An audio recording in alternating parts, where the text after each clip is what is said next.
Today's operation in Pulwama district is another successful operation which has been carried out by police, CRP and the army together.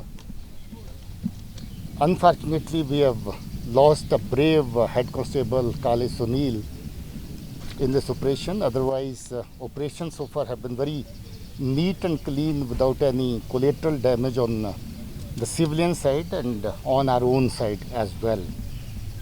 Regarding Srinagar, yes, there has been a second encounter after a very short duration of time.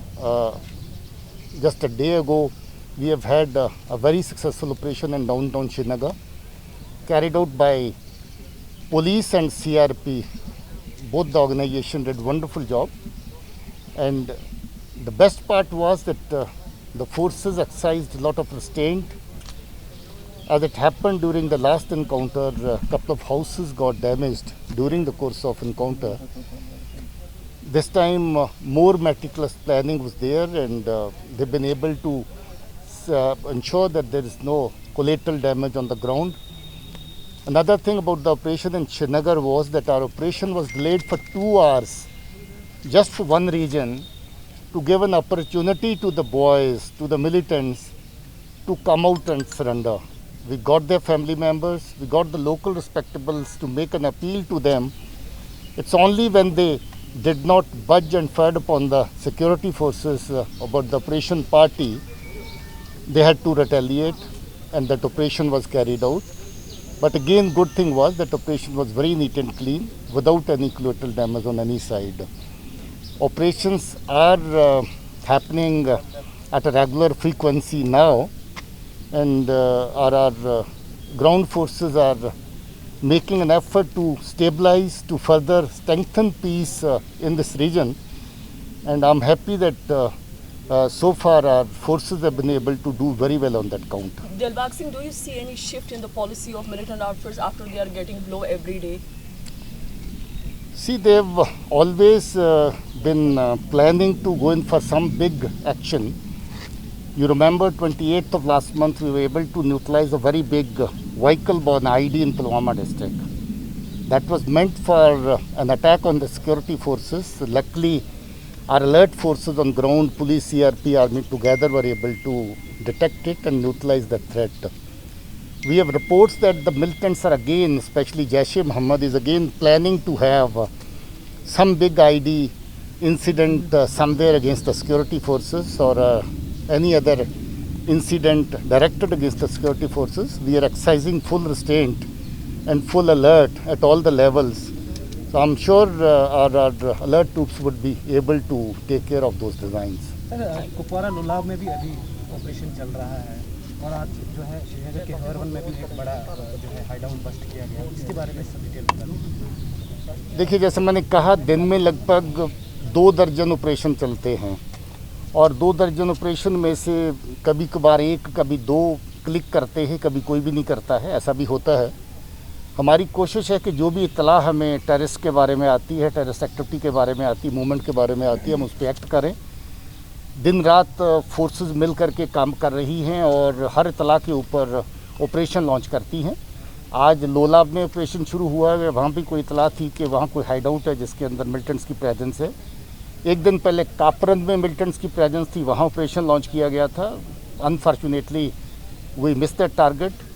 आज भी मलनगाम में operation एक और चल रहा है, अभी भी ऑपरेशन जारी है, जिसके लिए हमें अभी इत्तला का इंतज़ार है कि फर्दर उसमें क्या डिटेल आती है, कामयाबी होती नहीं होती। तो जैसा मैं कह रहा हूँ, 2 दर्जन से ज़्यादा ऑपरेशन एक दिन में लॉन्च करती हैं फोर्सेस मिल के, और इसी की वजह है इतनी मेहनत के बाद कहीं ना कहीं कोई ना कोई ऑपरेशन हमारा अच्छी इत्तला पर जो बेस्ड होता है वो कामयाब ऑपरेशन बन निकलता है। Sir, you said that you are appealing the boys, bringing the parents to surrender, but why do you think that it's not happening? They are not surrendering. मेरा ख्याल है कि अभी शायद जो प्रेशर उनके ऊपर बना हुआ था हार्डकोर मिलिटेंट्स का, जो जैश-ए-मोहम्मद के और बाकी जो पुराने जो मिलिटेंट थे, उनकी वजह से खौफ की फ़िज़ा रहती है। एक वजह और भी देखी जाती है कि जहां नया लड़का मिलिटेंसी में शामिल हुआ है, उसके साथ एक पुराना लड़का चल रहा होता है जिसका दबाव नए वाले लड़के के ऊपर रहता है। हो सकता है कि अंदर की सिचुएशन ऐसी रहती हो कि पुराने वाला नए वाले के ऊपर दबाव डाल के रखता हो, उसको सरेंडर ना करने देता हो, मगर इसके बावजूद भी हमारी ये कोशिश और अभी जारी रहेगी। Sir, one more question is that the guy who was missing from Ganderbal, there were a lot of rumors and then confusion over him. So has he joined in militants, whatever were reports? Because the family says that there were no such thing as of now. हाँ, join कर लिया वो So he has joined. Which organization, sir? HM। Sir, can you explain the details? अभी नहीं बताएंगे sir. अभी sir Jaish के पास से अगर हम कहें कोशिश चल रही है कि जैश को M4 कार्बाइन राइफल पहुंचाया जाए, और इसका एक इंसिडेंट कोटवा में भी देखने को मिला। तो आप तो इस पे क्या कितनी सत्य है ये रिपोर्ट्स कि जैश जो है एक्सपर्टाइज रखती है M4 कार्बाइन चलाने में, और इसलिए कमांडर्स यहाँ से ही कह रहे हैं कि M4 कार्बाइन उनको मिलना ही चाहिए। 3 दिन पहले जो ऑपरेशन कैरी आउट हुआ जिसमें इमरान भाई पाकिस्तानी जैश मोहम्मद का टेररिस्ट मारा गया, उसके साथ एक और फॉरेन टेररिस्ट था। उस ऑपरेशन के दौरान मिलिटेंट 1 मरा मगर वेपन 2 पकड़े गए, और दूसरा वेपन MO4 राइफल ही था जो US मेक है।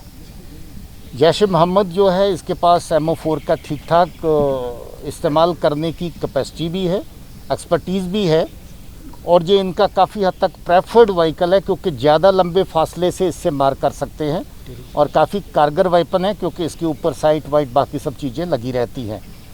इनकी डिमांड को पूरा करने के लिए पाकिस्तान की तरफ से ड्रोन के ज़रिए से MO4 राइफ़ल जो है वो हीरानगर सेक्टर में 4 दिन पहले फेंकी गई।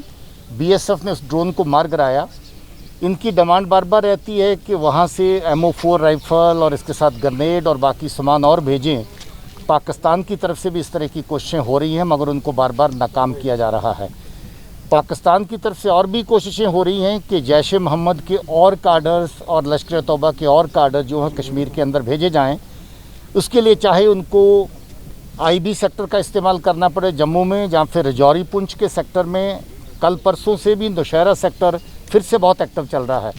नौशहरा सेक्टर में अभी 1 हफ्ते से थोड़ा टाइम पहले ही एक आतंकियों का 3 का ग्रुप मारा था जो इन्फिल्ट्रेट करके आ रहा था। कुपवारा का केरन और बारामूला सेक्टर में ज़बरदस्त कोशिश चल रही है कि उस जगह पर सीज़ फायर वायलेशंस की आड़ में और आतंकियों को इस तरफ भेजा जाए। वहाँ भी आर्मी इनकी कोशिश जो इस तरह की उनको नाकाम कर रही है। सो हमारी border grid and hinterland grid दोनों ही तालमेल के साथ काम कर रही हैं, और मुझे उम्मीद है कि आने वाले टाइम में इसमें और कामयाबी हासिल होगी। Singh, you said that M4 is with this Jaish. Is it also with Lashkar? Is Lashkar also demanding for M4? And how many weapons have been recovered so far from the encounter side? And the inputs that you are, how many of them are still with the militant outfits? See, abhi hundreds of weapons have been recovered so far, which includes a sizable number of MO4 rifle also. ज़्यादातर ये weapon जो है this has been found to be with Jaish Mohammed. Lashkar के terrorist के पास कभी कभार मिला है मगर ज़्यादातर ये जैश के पास ही वेपन है। अभी जितने टेररिस्ट बाहर हैं कम से कम उतने वेपन तो अभी बाहर और हैं। कम से कम 1 वेपन पर टेररिस्ट तो है ही, कहीं कहीं एक के अलावा भी वेपन जो है वो पकड़े गए। तो मैं समझता हूँ कि बहुत बड़ी तादाद नहीं है। आने वाले टाइम में hopefully this number will further go down.